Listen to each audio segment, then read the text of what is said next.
Progress.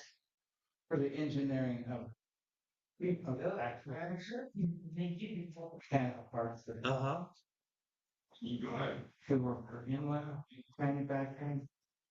5 p.m. 5 p.m. Oh, really? Yeah, I did run the factory. I think so. They like Beavercreek better than Chicago. Inland, Delta, or Canada. Yeah. Right. Yeah, I can do that. This. Yeah, everything's going, isn't it? Products, Delta Marine. That's kind of like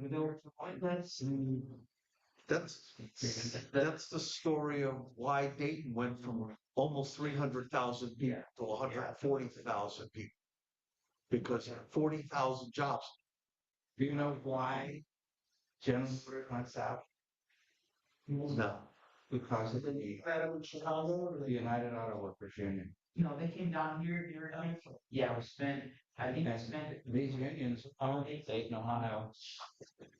So they went south where there were no unions or that unions. Find out. Here, jump. Oh, it's great. Wait. You said, oh, and then you saw him. Oh, no, that was going to be great. Yeah. Good to see you, Doctor. Ready? Hey, okay. Speaker, yeah. I usually don't announce it today. He'll be introduced, yeah. Hello. Hey, listen, set up our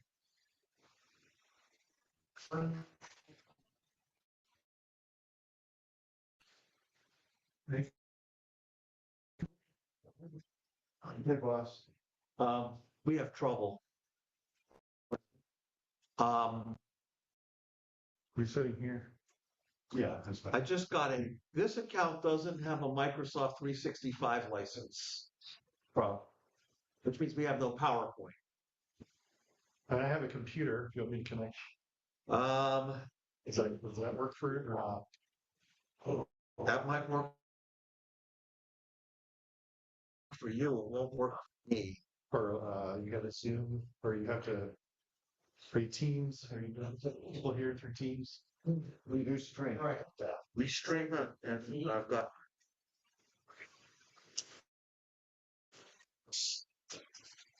Yeah. An Apple Watch recognizes.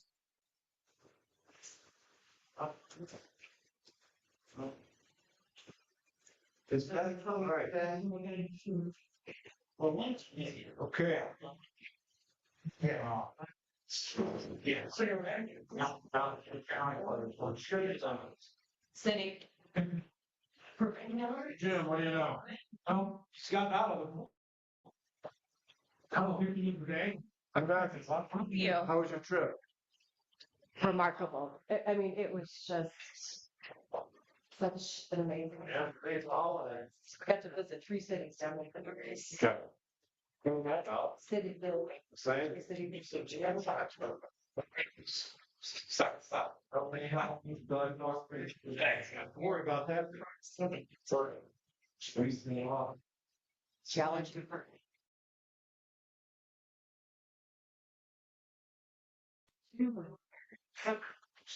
You saw firsthand.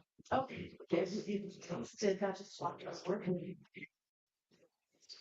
Yeah, years that. It was almost July. Tuesday, they're not here. There's villages right now. Then we'll watch and show and eat some bars. Yeah. Oh, most impressive. You want to see the leads? It's called. Yeah. I hope we can. I'm worried. Yeah, that'd be great. Right, then we'll have the president and Senate read about. Can I sit here? Hold on. Tell me just like that. Yeah, there with it. I said, I have a plan B. Okay. Well, I have my computer. And it has standalone. But let me see what I have. Look at the passwords. I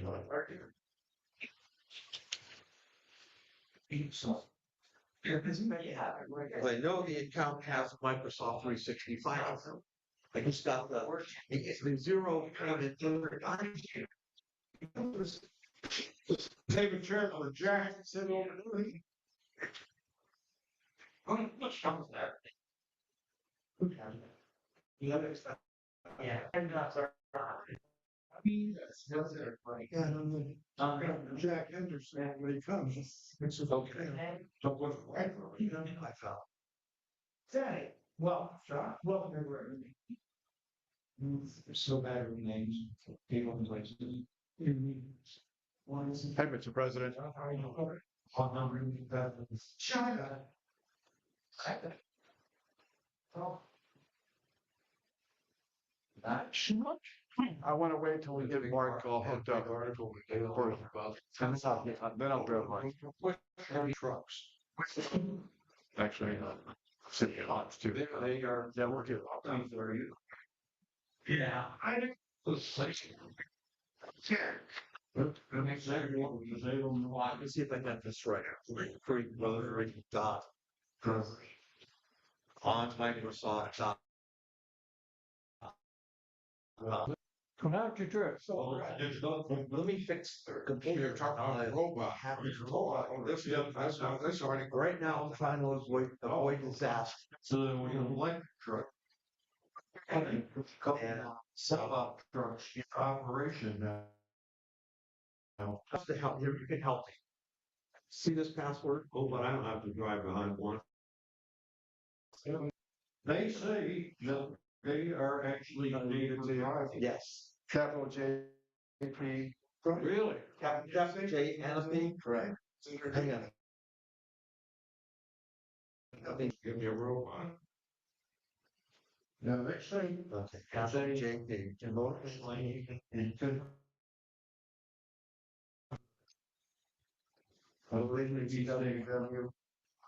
X. Well, I'm sorry, Y. No, I don't think.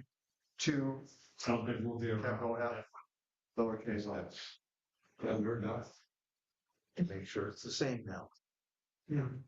J P. An interesting fight. J P D A exclamation W Three-dimensional when they have. W Y F. Then you gotta. Dash. Yeah, when Joby Aviation starts to move in. Oh, Now they got drones. my text is coming to my phone. How convenient. It's working well. At the barn game, we get updates from the. I can do it. Yeah. 3, 9, Lady that's running the, 6, 9. drones for delivering the cars. Stuff like that. Sign into all apps. Okay. No, I got some right here. Thank you. This device.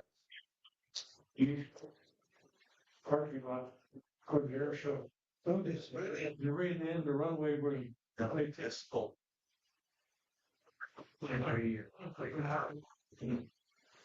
There's there. Another account from your organization is already signed in on this.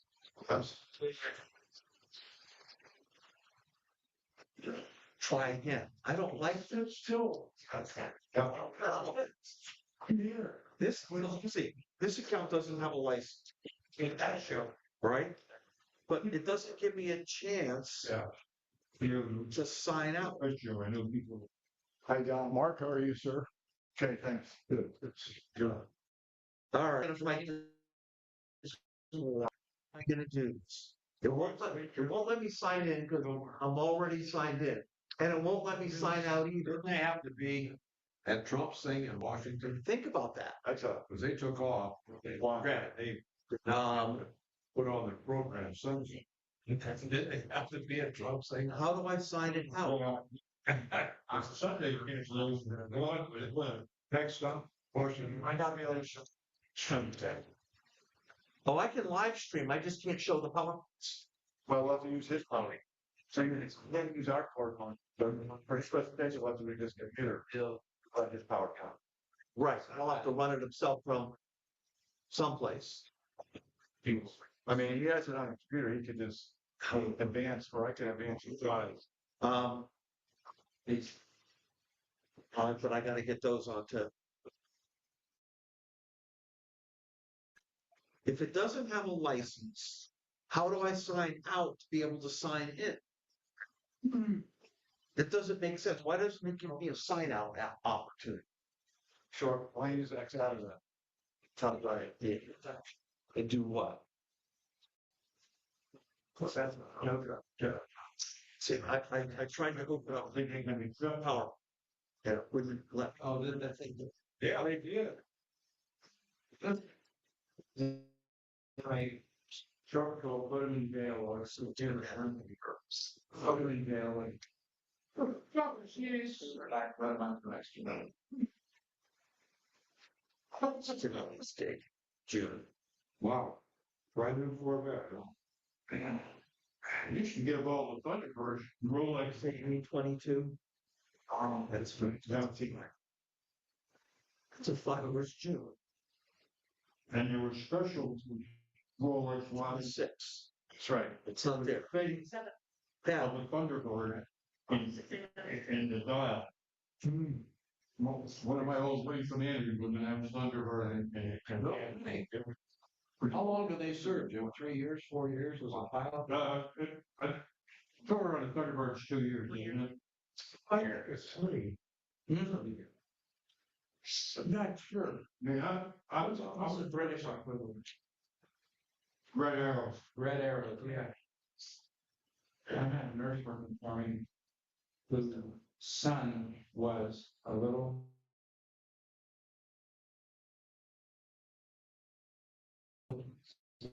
Right. It hasn't been modified since. Okay, I'll check and see if everything. It is, so, Hey Siri, call Beth Hannon in a moment. Do you have a stick for yours? Huh. It does. somebody in the Can British. you put it on one for me, please? Probably. To make you add. Have a Thunder, I do get. We fly out. Sure. I want to go like a head honcho, I'm gonna be right there. So.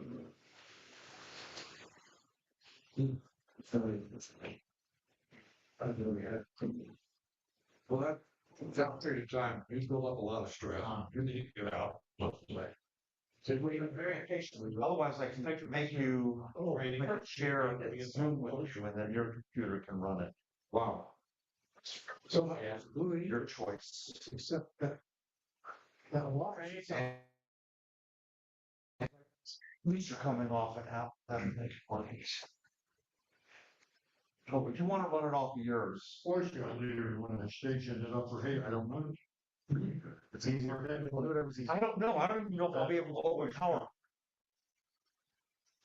And Kenzie, go right, is that with you?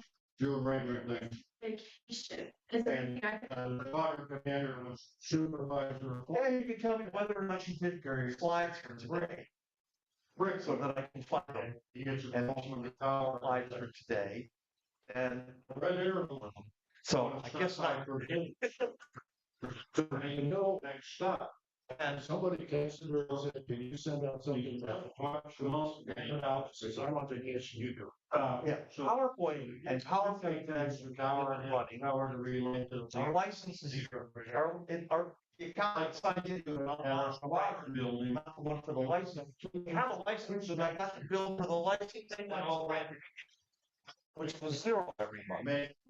Since the red arrows came, the Boy Scout troops were. The exchange, Been gone. exchange. He's gone next week. English. Okay. True. Thought we had to Tell you say, what, well, I don't even bother. Gee. Okay. Okay. I'm gonna get in a Zoom, I'm gonna share, and then you can do a share screen. Okay, and then you can bring the title up of your PowerPoint, and we'll put that up on, well, we'll use either people during the thing or whatever. So,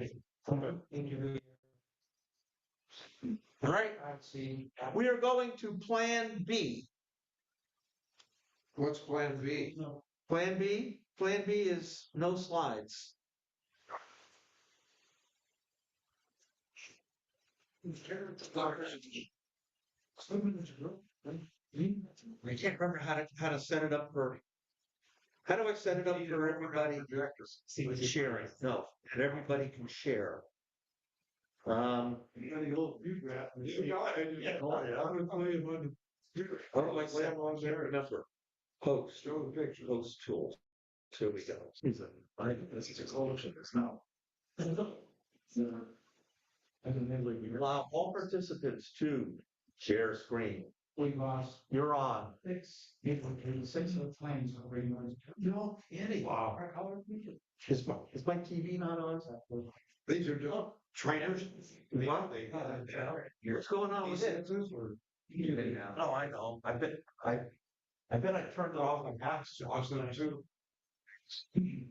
That stuff was on. It was on.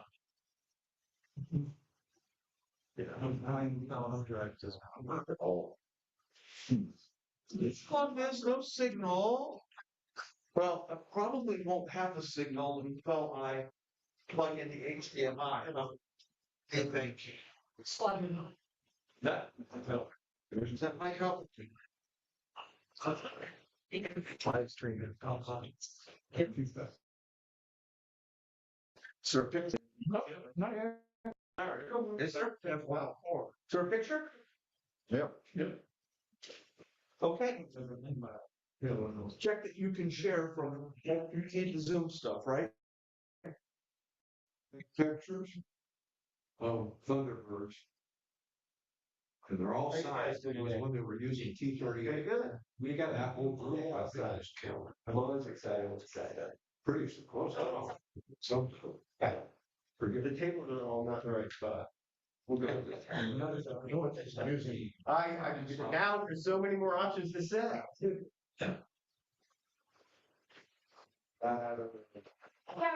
Yes, thank you. You guys, time and music. Yeah, typing this in there. Free.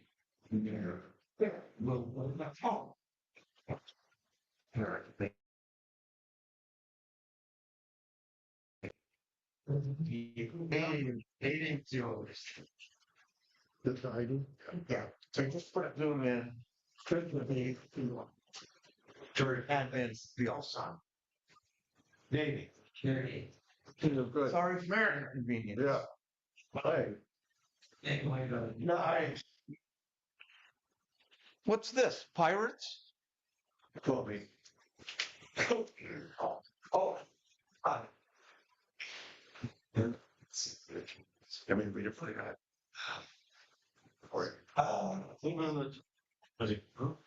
Well, that's how they pay attention without no flies. Show me person to this guy's here. Yeah. I just did a share. I set him up for share. Right. Do his slides. Those are all in pretty good mood. So that's good. Not a problem there. Right? It's the technical problem. I don't know what else. So what is your name? I think I can't have right to be connected anywhere. That's it. That's the word. Yeah. I don't know. Do you know? Don't I get around it? It's just Beavercreek guest or something? I'm First, Joe Arrington. Air race is out back on Peace Road. The first air share, what they attempted was like, as I was told, we were out of city company, like 1973 or 74. And it was out of St. Louis Airport. Oh, and there was a guy named J.R. Lee. So Jim Hawkins, who was the director so he had on here, just thinking, yeah, it's the early 70s. He was on dinner. Got a look at that and go, language. Yeah, right, and they correct. You like it? Yeah. I'm in. I mean, to flip, figure out later, and figure out how it works on the keyboard. Okay. But then you go, when you limit it, how can you impact? She's right.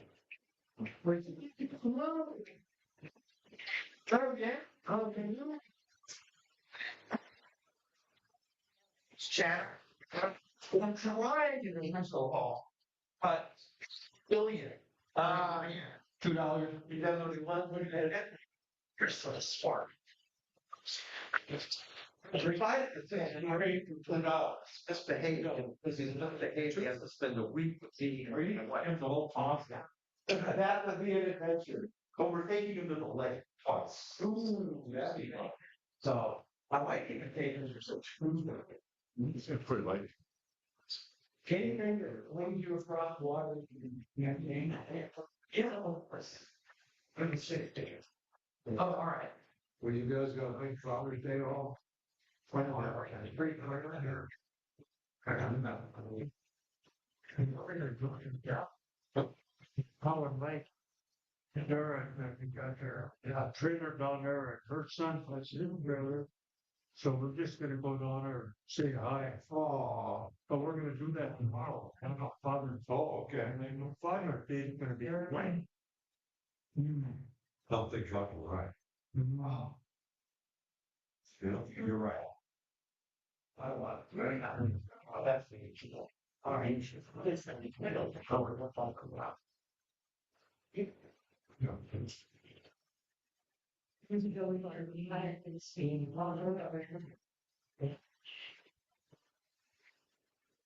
People want to do that from night well, you don't university when for that maybe it's down that lost. So what we catching snakes in that. I was talking to a firefighter. He was one, I mean, I got wrestling those 6. Should that be sit up there? So the Miami. You're all the way around. He said, and it's just right on the speed. There's room. Couldn't keep it. Ring 6. They just couldn't keep moving the pattern. Different pattern. Some lights and cities. Pretty much. Companies they found there are CT. They have been sure for me. I mean, if you got 15 hours, I'm going to rent a space. What's the size? Stop and cheating drives. So here. How are you? Well. Yeah. But yeah, not we're doing for experience, but like, something all day for an out for me, it's enjoy it, right? And they call it all the line, you know, what he said. Your boyfriend. The weather's too nice. Yes. That's all. Yeah. Boy, that travel is good. Thank Yeah. 2 hours. That's what. Yes, Oh, shit. I don't. That's all right. Like, you know, that's ear speaker. You know, that's lots here. Well, I've had it. I'm sure you have. Try a little bit more. Really. Start using. I'm sure you can little bit. You're now. You have the information. Well, Fisher's here. It's over what? Let's see. What kind of solid? Oh, yeah. So you really know where you're celebrating for a job. What? Sure. Oh, hard. And we have a lot of far south. I never looked, I don't think so. Very small chocolate. Yeah, take that, there should be a container over Yeah. You can firm, you know, very hard. So they're the. They put out rubber. That's one that's he is that is. It or won't see. I know it's got it. I always think that that's like because they're low that stuff. They later change like mom or how's she got to start saying everybody call her. Not me, so you know that you better live like that's one day that you help. Yeah, sure. He said, why I all the way and I said, no, I don't know. There's hours off tonight. The places run the night out, inviting her, yeah, a lot of that. I want to get things like, oh, that's good. Up, and then we can work with her and some that change one after another. Well, there's who I'm hearing. Remember, you can't stay between those two has been till July. Somewhere. Old man, no, you didn't eat much today. So she all things. You do this stuff, it's not that. Right? That's what it's playing. What was Father? What's very smart? Sure, fair away. Not just right forces me to do something. Wait. So that's just rather how it leads into them. And you so, oh, it's I'm not sure how old Jerry. I have that to pray. About to fight. But you're working your job. It's just you.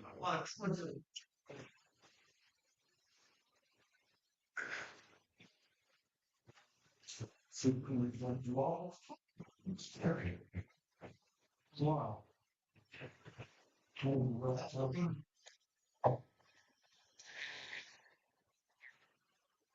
You got good range since you got polished up. It does ring a little better when it's shiny, doesn't it? Yeah. June the 19th, and 143 days to Halloween. One in. And Josh, you ready for this portion? We're just under 40 minutes, right? Speaking with good in there. We have guests. Would you think like there's a guest right there? It's my twin sister, Kayla. Hi, Kayla. Well, And then outside of that, we just have a speaker. I'm sorry. We have a speaker who we. Oh, yeah. Yeah. Yes, we do. This sound should be good. What brain does it now? Danny, you ready to do the application, sir?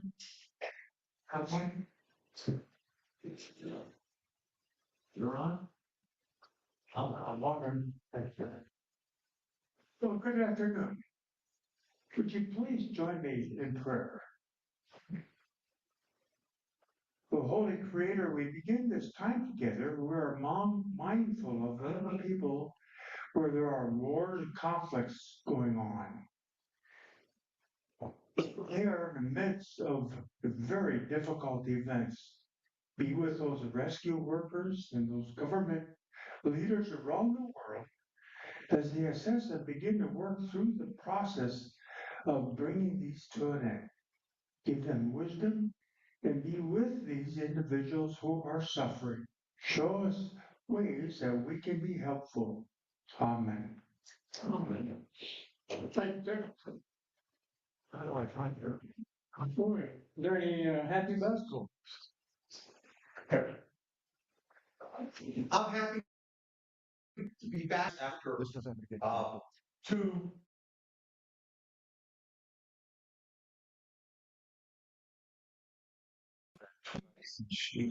where I was at the Rotary International Convention with only, if anybody's interested, next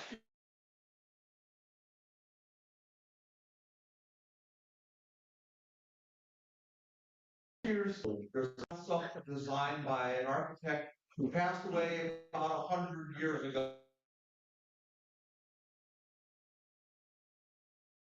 So things he designed is this cathedral. And the cathedral's been under construction now for almost 100 years.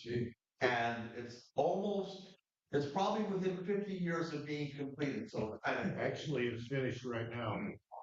They finished it 2 weeks ago. what's that? They finished it 2 weeks ago. No, they put another tower. They put the top on it. They haven't, now they have to demolish another bunch of city blocks and continue the construction process. Come on, Doc. I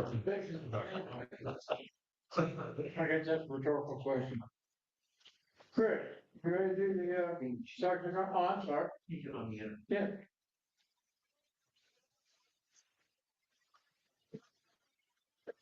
Right. Fantastic. When's the wedding? Next year, next September. Next September. It'll be here before you know it.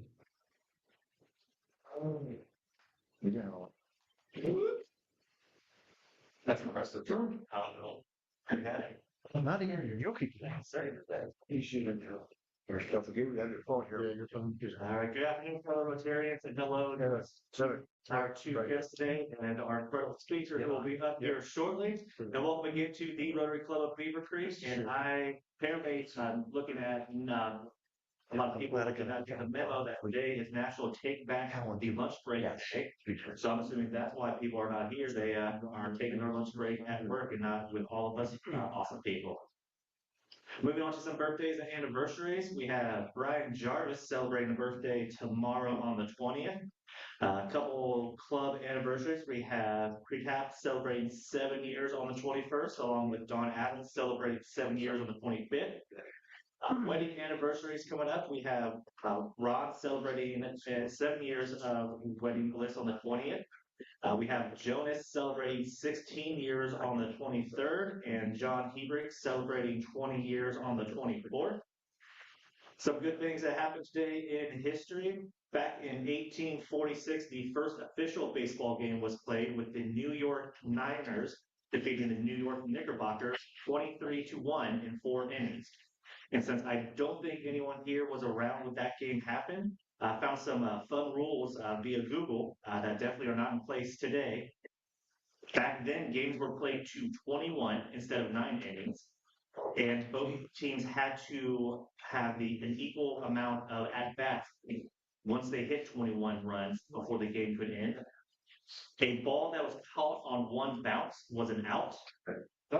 Pitchers had to pitch underhand. Foul balls were not strikes. And 3 swinging strikes only got you out if the third one was caught by the catcher. Also, this day, obviously, we have Juneteenth that we are celebrating today. We had a couple of things on today in a few different years with that. The most famous one in 1862, President Lincoln signed a law ending slavery in all federal territories.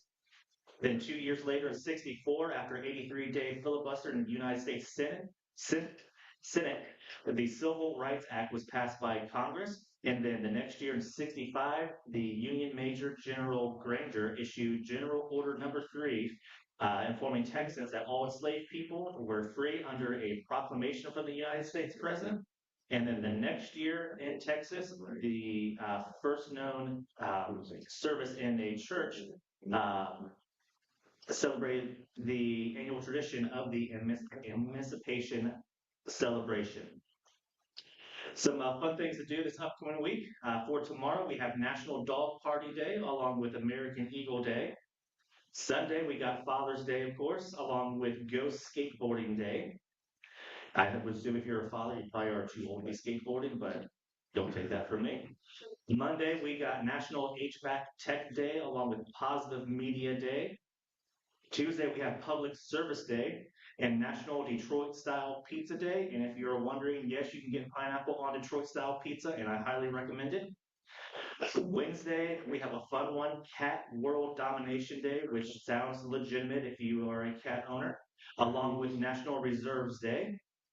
On Thursday, we have Rare Chromosome Disorder Awareness Day, along with National Handshake Day. I've got a handful of things coming up to do this week if you are bored. Tomorrow, if you are into Corvettes, the Greater Dayton Corvette Club will have their annual Corvette car show over at Hollywood Gaming from 11 to 3. On Sunday, the city of Beavercreek kicks off their summer entertainment series with their Sunday concert in the park over at Vino Park with Band 5 playing from 6:30 to 8:30. And then if you're into nature, our friends at the Beavercreek Wetlands will have their summer solace hike at Pearlston from 8 to 10 p.m.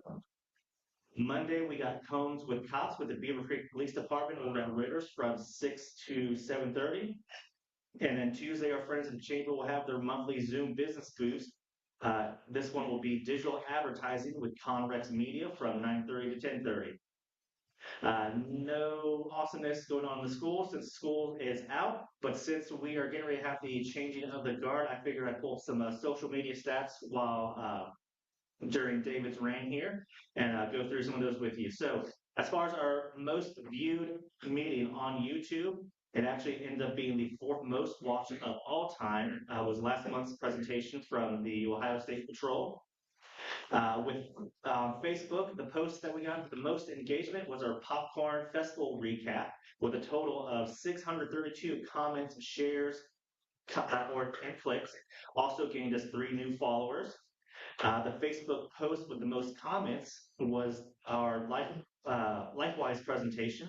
And we've got to give a shout out to Stephen Brown, who was on there providing clarification with a lot of the comments that were coming in for me.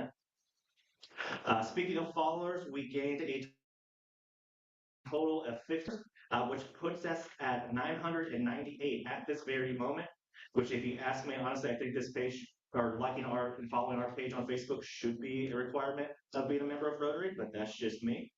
Also, I'm not going to call out anyone who is not following us, even though when I get on our page, I can see who has not followed us and who has been invited and left us on red. But I will say this, it would be a pretty nice addition to David's long list of things that he accomplished this year if for the first time we can get a comment in the number of our following count. So if you got free time right now, hop on Facebook, hit that follow button. And our favorite part, today's fines. If you're not wearing your badge, of course, that'll be $1. If you were late, that's $1. Coincidentally, if you are not following the Beavercreek Rotary Club on Facebook, that'll be $1. And then if you forgot to wear anything patriotic today, that'll be $1 as well. There you go. David, I'm good on that. Gotcha. Thank you. Thank you, Rick. Well, I'm getting back here, we'll be to 50/50. $11.50. Coach. You ready, Chris? Yeah. You're right in. Feels like it's only 3.5 hours. All right, you last 3 numbers, all right, 4, 5, 1. I should say 4. Right, right.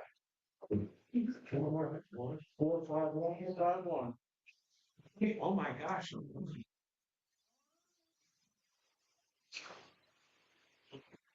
Select the right card there, Jim. Father's Day dinner. That was not. But sometimes, let's use it, you know, this Father's Day dinner here coming up there. Yeah.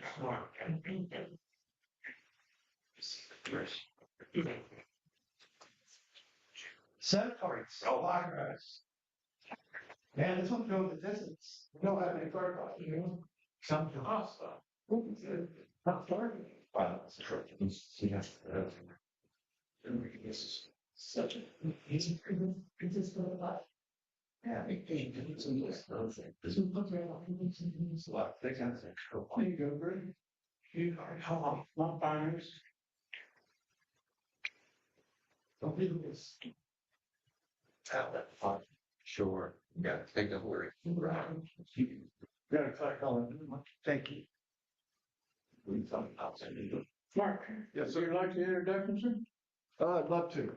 all the computers. Also, I want. But this time, the Chinese team opportunity. So, I was asked by Mike Quick, who got Mark Taylor Smith today to be our speaker.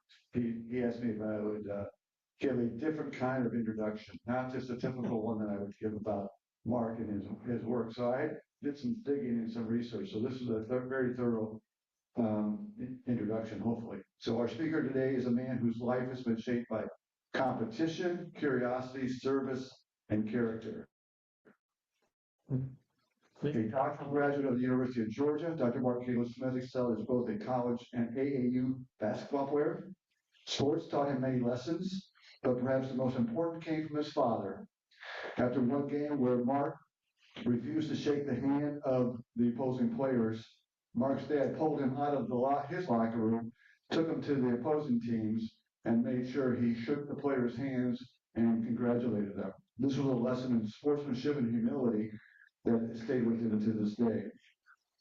Over the years, Mark has coached girls basketball teams, including a high school team in Georgia and a middle school team in Cedarville. He's worked alongside nationally recognized political leaders, delivered luggage, and even spent time baking bread in an Indianapolis bakery. And to say he made a lot of dough, learning a few verbs in the process would be an understatement. Mark enjoys Star Wars, classic movies, musicals, Wordle. Have you done it today? No, not yet. And reading everything from philosophy and biographies to historical and science fiction. Most importantly, he is a devoted husband of one and a father of five. Today, Mark serves as the director of the Center for Political Studies and the dean of the School of Arts and Humanities at Cedarville University.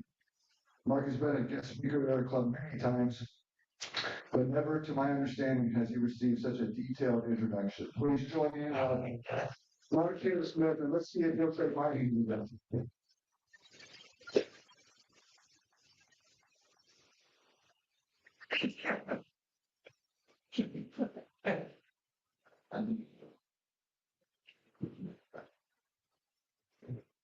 Yeah, wow. I did not expect any of that. All true though. All true. Every bit of that is true. I think all of the scars from my days baking are gone now, but it did take a while. Good times.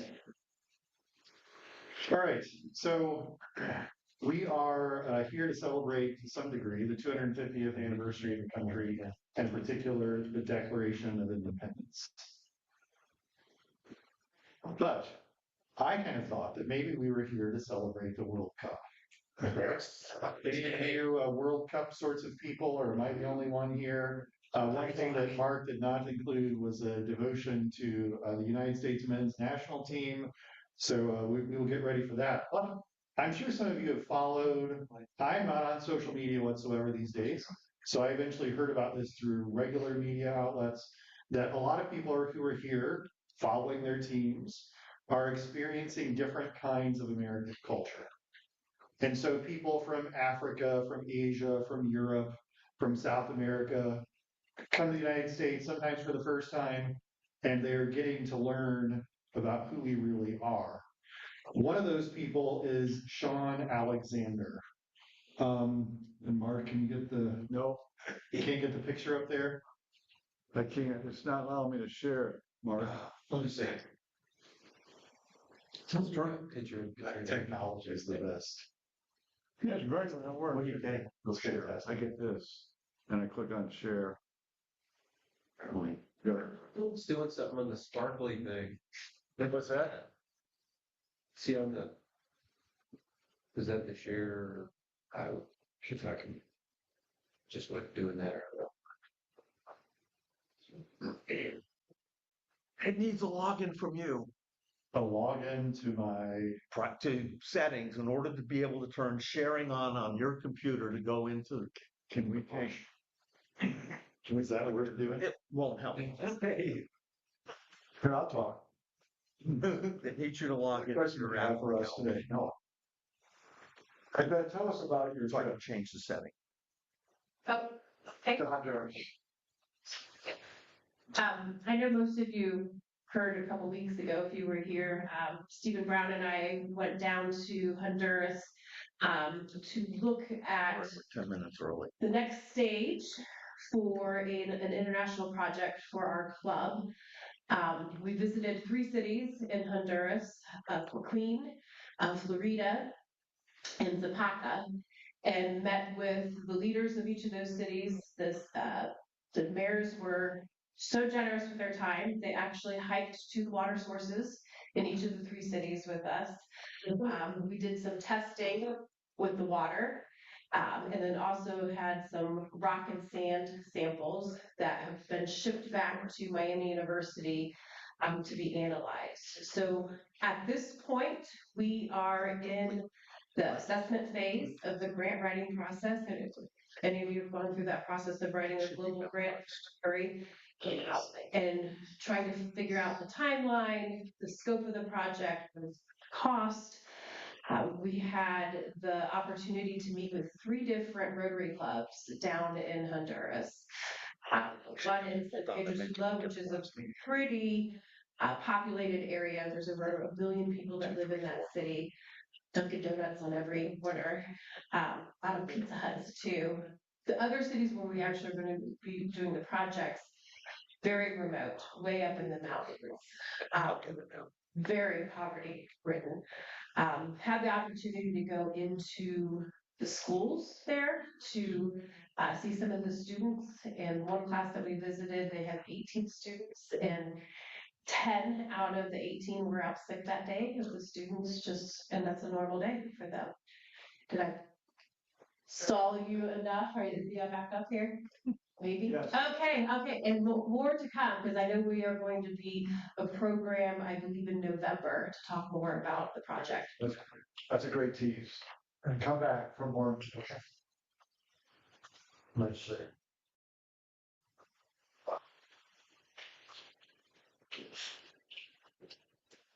All right. How's that?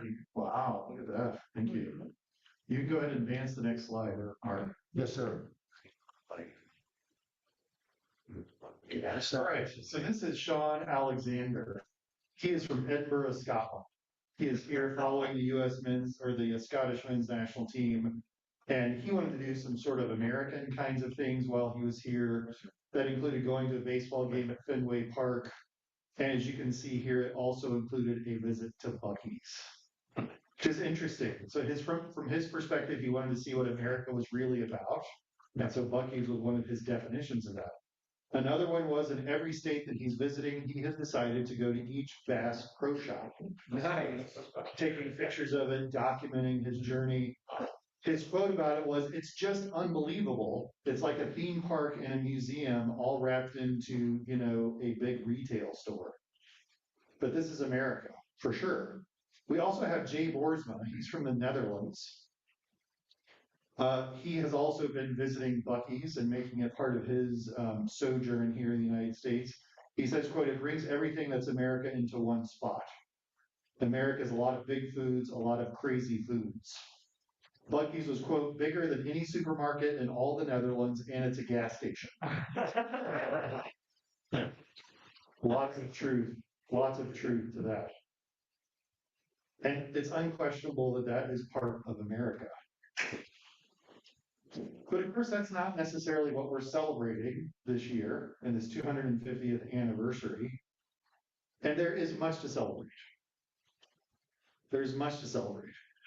I was talking with someone recently about sort of approaching this talk. And he said, maybe you should think about what the world would look like had the United States not happened. It's a good suggestion. Washington's troops are unable to escape the Battle of Long Island. What happens if the framers of the Constitution were unable to hammer out a compromise in 1787? What happens if Lincoln is unable to hold together the Union in 1861 all the way through 1865?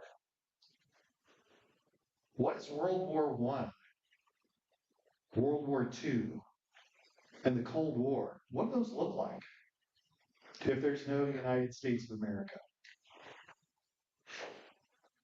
America was the arsenal of democracy in World War II.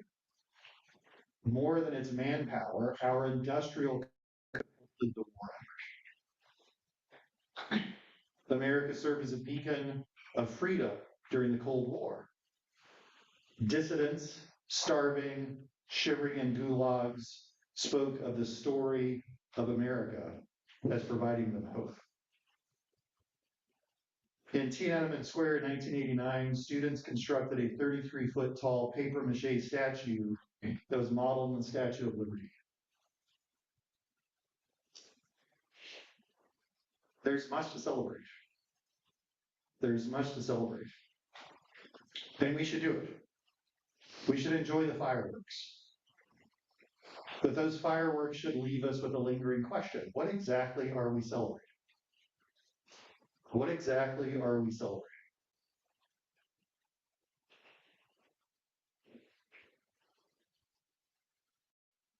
I think we are celebrating, to a great extent, the ideals that we find in the Declaration of Independence.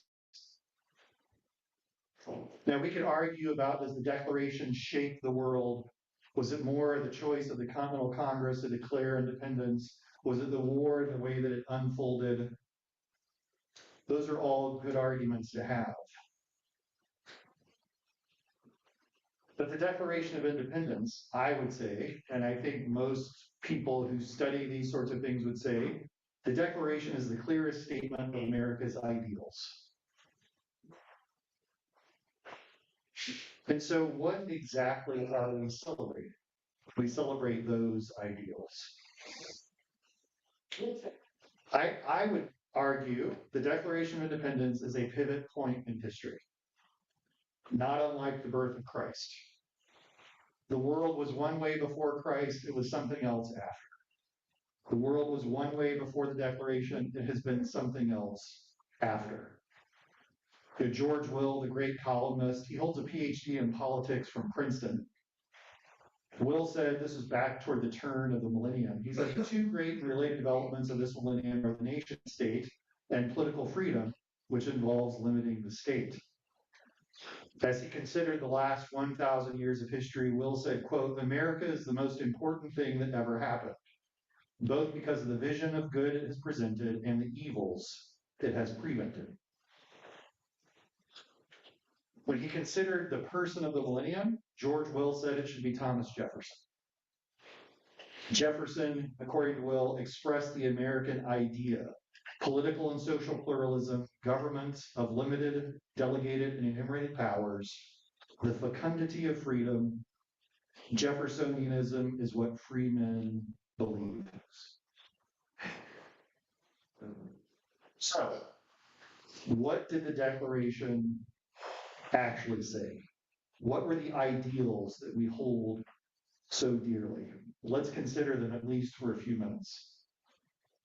And hopefully only for a few minutes because you know them. These are not revelations to you. But the Declaration declares that some things are self-evident truths. It's such an interesting phrase. I'm not sure I agree with it. In the sense that so much of what it then says, I'm not sure is self-evidently true.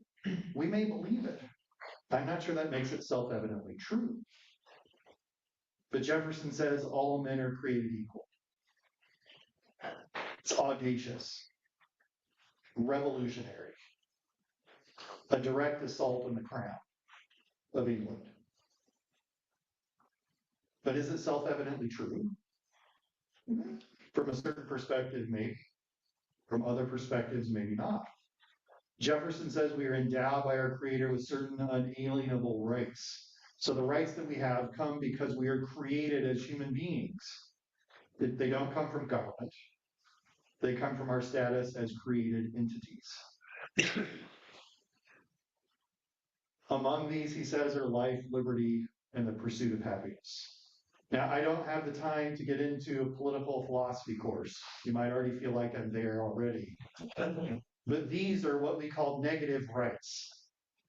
Negative rights are secured by government doing nothing.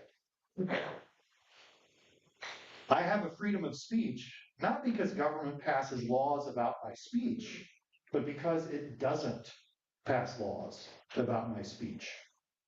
I have the free exercise of religion because government leaves me alone to practice my religion as I see fit. These are negative rights that are secured by government staying away from me. Jefferson then uses this lovely, felicitous phrase, the pursuit of happiness. Again, if you want to come and take my American political thought course in the fall, please do. But this phrase is there's so much packed into this phrase, this idea of the pursuit of happiness. This is the break from the past. This is Jefferson making it clear we are doing something completely different than what has been done before. Why? Because you get to define what the pursuit of happiness looks like. You pursue happiness as you see fit. And government stays away and lets you pursue it. Government's not there to channel you toward happiness. Government isn't there to create virtue. Government isn't there to construct a citizen necessarily. It's there to say, you know what? You do you, and you pursue it. Jefferson tells us that government exists to secure these rights. By definition, this is a limited government. It is a small government. It is a restrained government. Where does government get its authority? From the consent of the governed. Jefferson uses this phrase, just powers coming from the consent of the governed. You should draw a distinction here between power and authority. The King of England had power, but Jefferson would say it's not just power. It's not authority because it doesn't come from consent. Power, yes. Just power? No, not based on consent. These ideals are majestic. They're revolutionary. A true pivot point in history.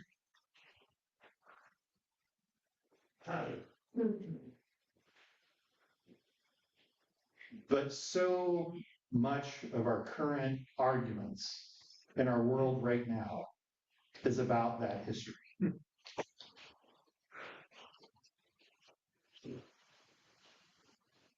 One side wants to stop where I just stopped and ignore everything else. The other side wants to minimize what I just said and highlight all of our problems. The reality, of course, is both of those approaches to history are flawed, deeply flawed. We struggle to reach a consensus today because we cannot come close to agreeing on what's happened in the past. The past is never the past. It's always with you. We have to at least consider, I think, how these American ideals came up short.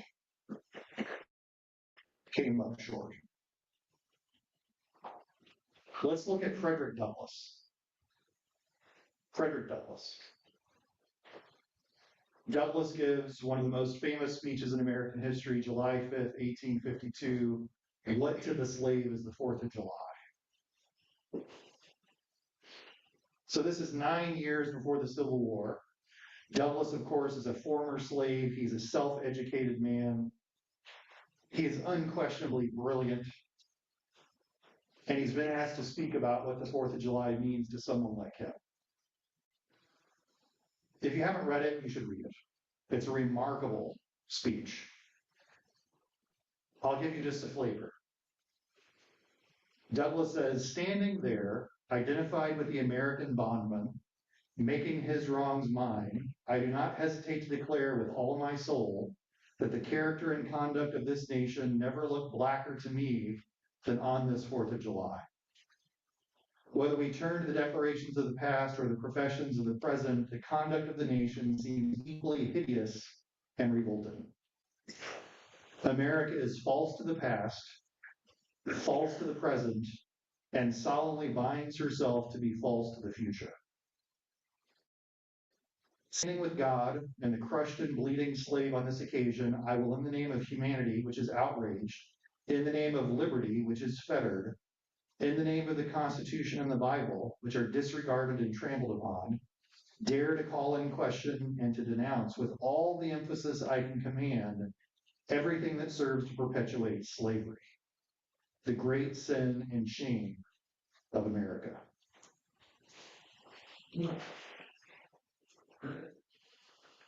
Douglass is beyond argument. He's beyond reason. When he summarizes his tone, he says, at a time like this, scorching irony, not convincing argument is needed. Oh, had I the ability and could I reach the nation's ear, I would today pour out a fiery stream of biting ridicule, blasting reproach, withering sarcasm, and stern. So Frederick Douglass finds himself in 1852 at his end. What am I supposed to do? with these ideals that have been lifted up before me in the Declaration that I see so continuously that we fail to meet them and reach them.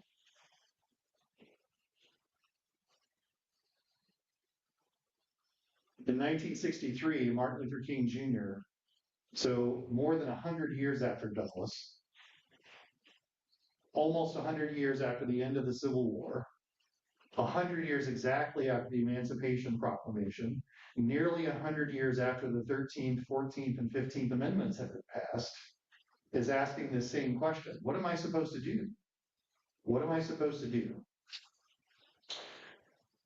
In his I Have a Dream speech, King says, 50 years ago, a great American in whose symbolic shadow we stand today signed the Emancipation Proclamation. This momentous decree is a great beacon of light of hope to millions of Negro slaves who had been seared in the flames of withering injustice. It came as a joyous daybreak to end the long night of their captivity, but 100 years later, the Negro is still not free. King has the same question. What am I supposed to do right now when we have come up short of our ideals?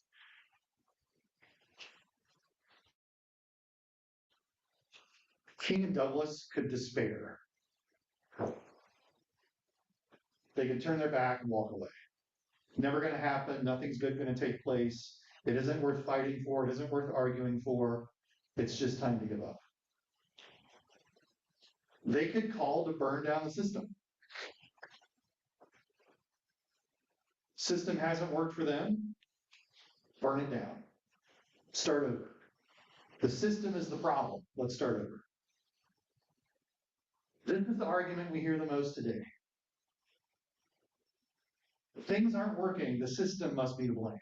Let's burn it down. From the right and the left. We need to break the system so that we can fix things, is what we hear. I do. Neither one of them make those arguments. Both King and Douglass argue that the solution is for us to live up to the ideals that we actually see in the Declaration of Independence. The solution isn't to burn things down. It's to hold more sacred and to hold more dear those things that we actually supposedly agree with. Let's live up to the standards of the Declaration, is their argument. So in 2026, we have another prominent African American, Justice Clarence Thomas, who spoke at the University of Texas in Austin about the 250th anniversary of the country. Thomas says, quoting him here, at our grammar school, St. Benedict's, we started each school day by lining up 2 by 2 and class by class in the schoolyard to watch the raising of the American flag and to say the Pledge of Allegiance before silently marching to our respective classrooms. Even as so much of our God-given and constitutional rights were denied us, we still faithfully said the Pledge of Allegiance, memorized the preamble of the Constitution, and yearned for the fulfillment of its promised ideals. Sadly, he says, these sentiments are not as widely shared among our fellow citizens today. Thomas isn't claiming that as an African-American man, he is being denied freedom. He's not claiming that the system is rigged against him like King could credibly claim or like Douglass could credibly claim. Thomas is instead saying, we have these ideals. We still haven't quite figured out how to live up to them.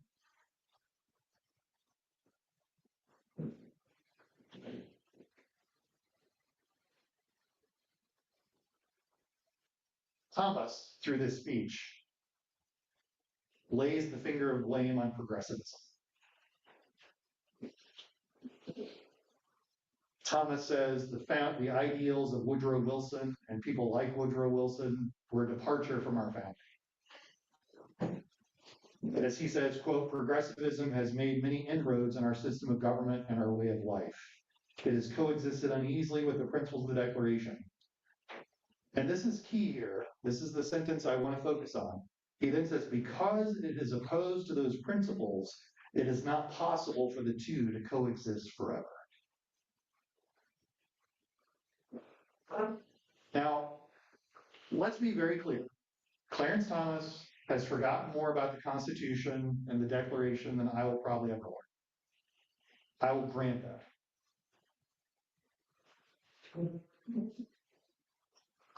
But he's saying that this rival perspective can't coexist with our ideals within the same country that we live in. Many things in our country are at odds with our founding ideals, and many people are at odds with our founding ideals. There are Christians who argue that the founding of America was sinful because it was an overthrow of a divinely instituted authority. There are Bernie bros like Zoran Mamdani who are democratic socialists who have a different conception of what government should look like. There are Muslims who would prefer to use Sharia law for a criminal code. There are Christian nationalists who would prefer for us to have a Christian prince who makes decisions instead of the government that we have. So my question for Justice Thomas is, can you coexist with those people or not?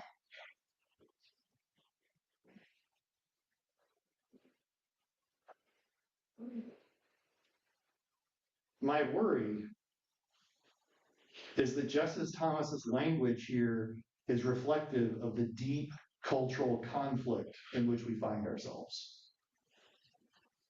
We are truly, I would say, in a shambles.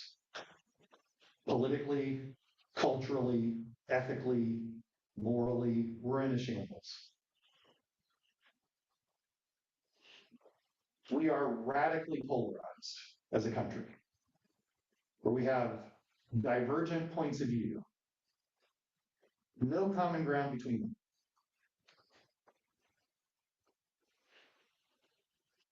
Whatever side you find yourself on, the other side, they're not your fellow citizens, they're enemies. Those enemies, we're told, need to be defeated, maybe destroyed. This conception has paralyzed our politics.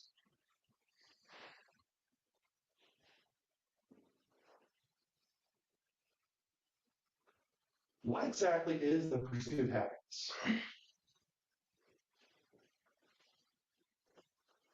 How many of our problems stem from the fact that we're unwilling to let others define their happiness as they see fit?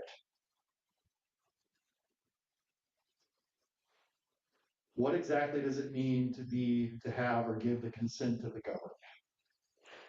Often we shrink this down to voting and say, well, I vote, that's consent of the governed, therefore I've lived up to my expectations. This is just simply not true. The consent of the governed means an obedience to the law.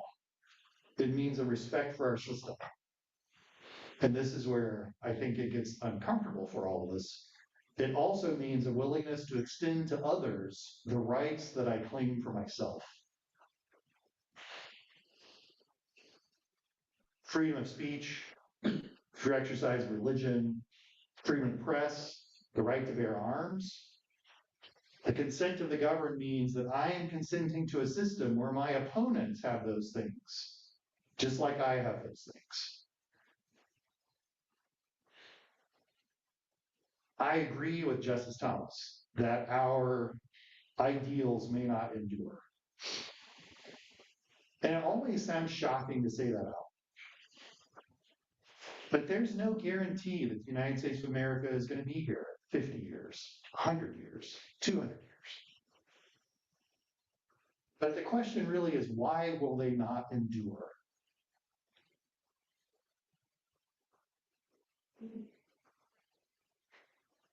I think one of the things that we need to grapple with is that the government that we have, the system that we have erected, starting in 1776, means the government that exists in front of us is a perfect mirror of who we are. Liberal democracy means we, the people, are sovereign. It means we, the people, cast the votes that matter. We have chosen the leaders. And if our government is fractured, if our government is failing, if our government is struggling, guess what? We are the problem. We are the problem. It isn't that our ideals are at issue here. I would argue the problem is we have failed to live up to those ideals.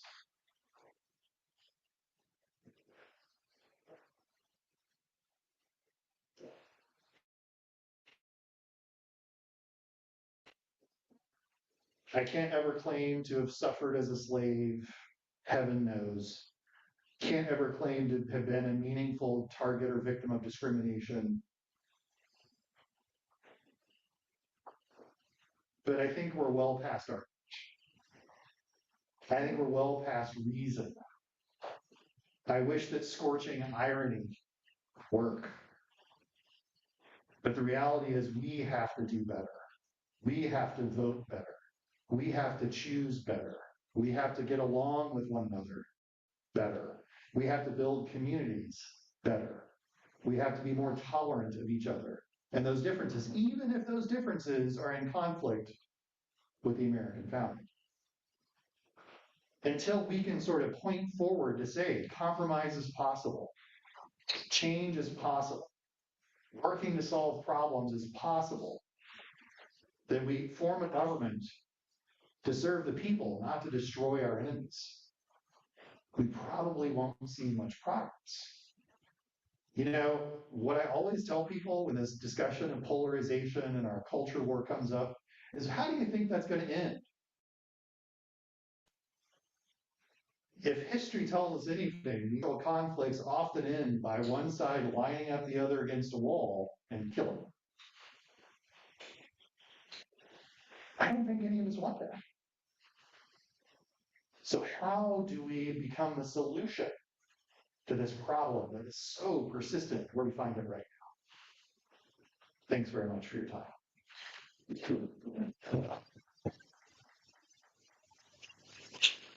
How much time do I have left here? 12 minutes. Okay. If anybody has any questions, I'm happy to answer. If you don't, I'm happy with that. Trust me. Yes. So, how do we resolve the situation where we have two parties on each side, either side, and their idea of compromise is do it my way? Yeah. You have to vote for better people. And that will work. What's that? That will work. Yeah. That will fix the problem. You have to vote for better people, and if they don't do what you want them to do, then vote them out. That's what Now, granted, I would agree the system needs to be changed. The system has to change itself. And you have to put people in place who will change that system. And our system of government only works if we know enough to hold our officials accountable and then act on it. Right. And right now, I don't think we know enough, and I don't think we act.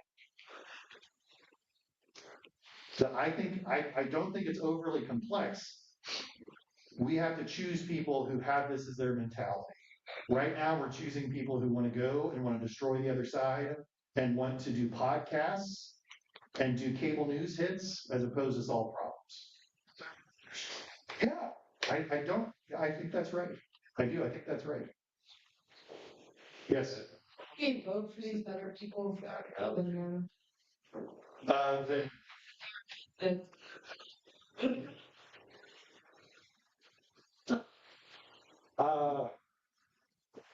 Yeah, I think it's fair to say we haven't been blessed with the best candidates recently. I'm just going to say that. And you guys, if you've heard me speak before, you know where I'm coming from. But I tell my students continually, do you know things can be better? Like there has been a time where things can be better. And so you have to give good people the incentive to run. And right now, they don't have much of an incentive to run because people who are problem solvers, people who are willing to work with other people, those are the people that get drummed out of the parties. And so Right now, the most vulnerable position in Washington, D.C. is to be seen as compromising with other people because then you encourage a primary challenge and maybe the president will come out and say things about you and you're gonna lose, right? And so you have to create an incentive for good people to run, and then you have to support them and encourage them. And again, it's probably going to mean a lot of people will run and fail, but eventually, hopefully, you start to see people break through. But it's, and I'm not pretending like my answer is easy. It's not. Yes. Doesn't a lot of running, even when the good people come out, is the cost of being able to do it? That the playing field has been tilted now to the ultra rich because the ultra rich either have the money personally or can get it from PACs of some kind that are totally unrestricted. They can give as much money as they want to get their view for, and so that if someone like, what's her name again? Kayla. Michaela runs, then she doesn't have the money to be able to run against someone. Yeah. And how do you resolve that? I could be wrong. My numbers could be wrong. So I'll say that up front. I think Michael Bloomberg spent $100 billion running for the Democratic nomination back in 2020 and got 0 electoral college votes or 0 primary votes, if I'm not mistaken. Maybe only spent $1 billion. I think it was more than, who knows? It was a lot. It was more money than I will ever see. And so this is then you think about someone like Mamdani, who doesn't have much money, who leveraged social media, got a good positive buzz going, turned that into leverage, eventually defeated much better funded candidates. But again, I'm very idealistic. I'll grant it, I'm idealistic. I'm naive at some level, I get that. But that wealth advantage that you're talking about only matters if I'm paying attention to media for my information. Like spending $1 billion only matters if I'm going to Facebook to figure out how to vote. Or if I'm watching TV for a commercial to tell me how to vote. Frankly, I don't care about Facebook or what a commercial tells me. You can spend $1 billion in the state of Ohio, I don't care. It's not going to affect me because I'm not getting information from those places. And so we have to do better at educating ourselves so that that kind of wealth gap doesn't have the same, doesn't have the effect that it does right now.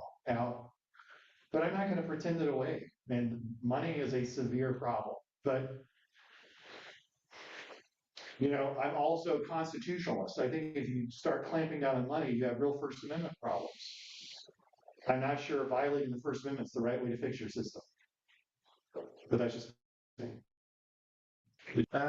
So again, to me, the career politician is one level. That eliminating a career politician would solve a lot of problems. However, a career politician is necessary to keep continuity, in my opinion. You know what I'm saying? It's that double-edged sword. Other than that and partisan politics, because in fact, you said it, it's my team is better than your team. It's irrelevant what your ideologies are. It's irrelevant who you elect.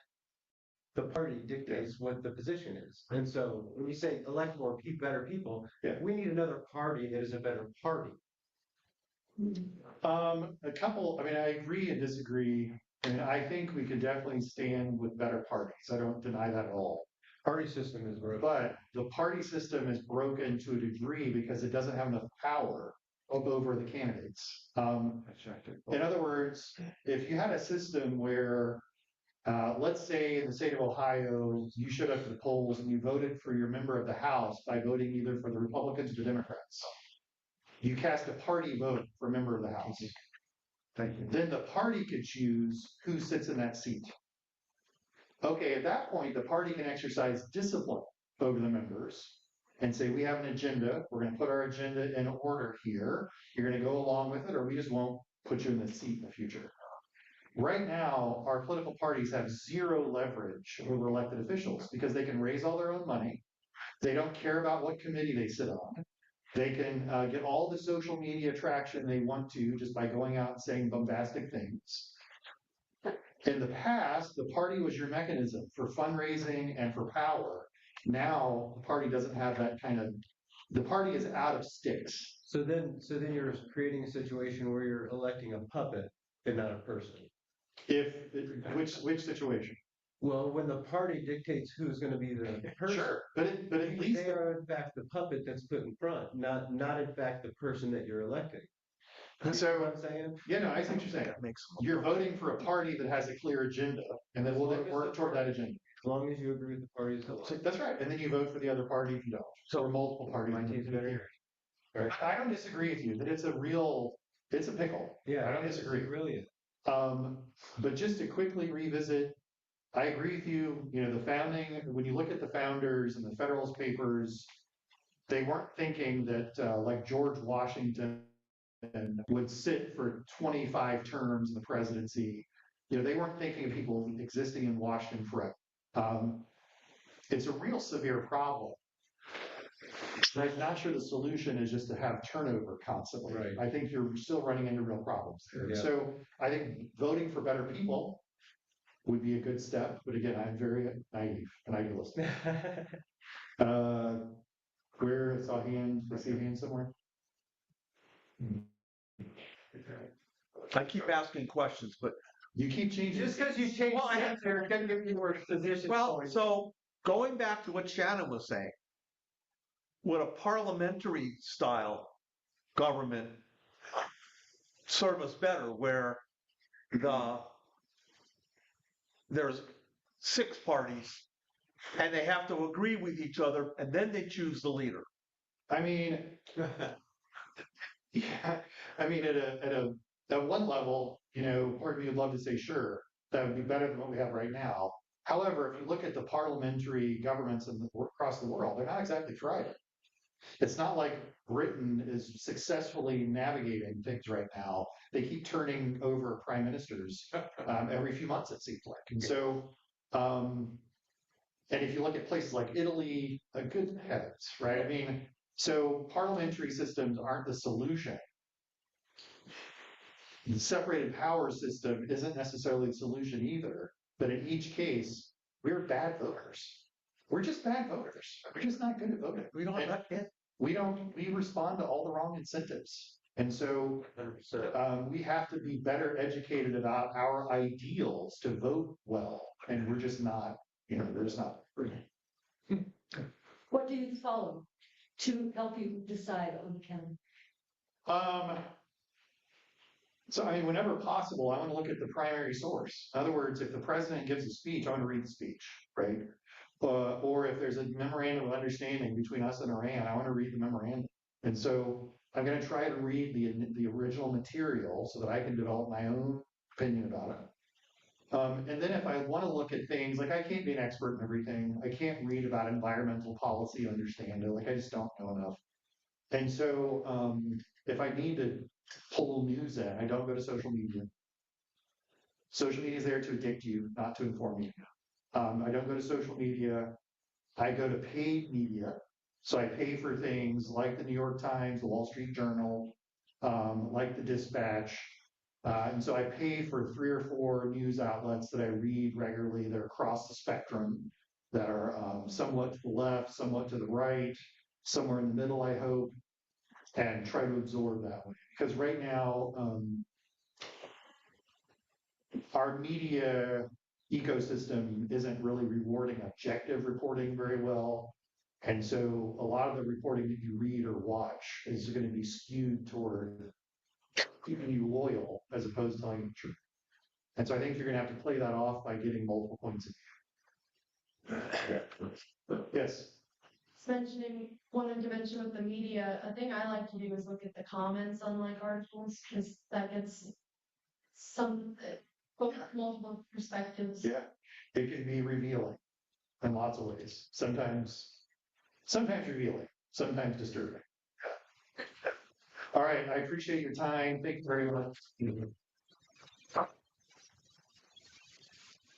Stay up there. He's going to give you a book. Oh, yeah. I know you've already signed it. I have. That took care of that. This book is the American story. I think it fits so well with our subject today. And where's our? Okay, there's Chris. Okay. 1, 2, 3. Thank you. Thank you. Well, thank you very much.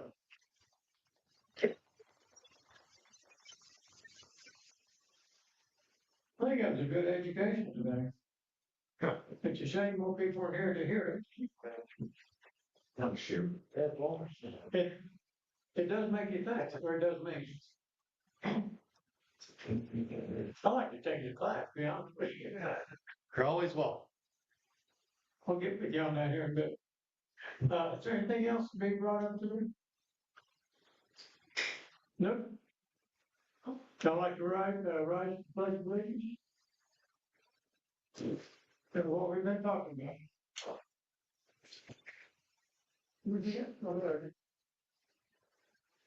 I pledge allegiance to the flag of the United States of America, and to the republic for which it stands, one nation, under God, indivisible, liberty, justice for all.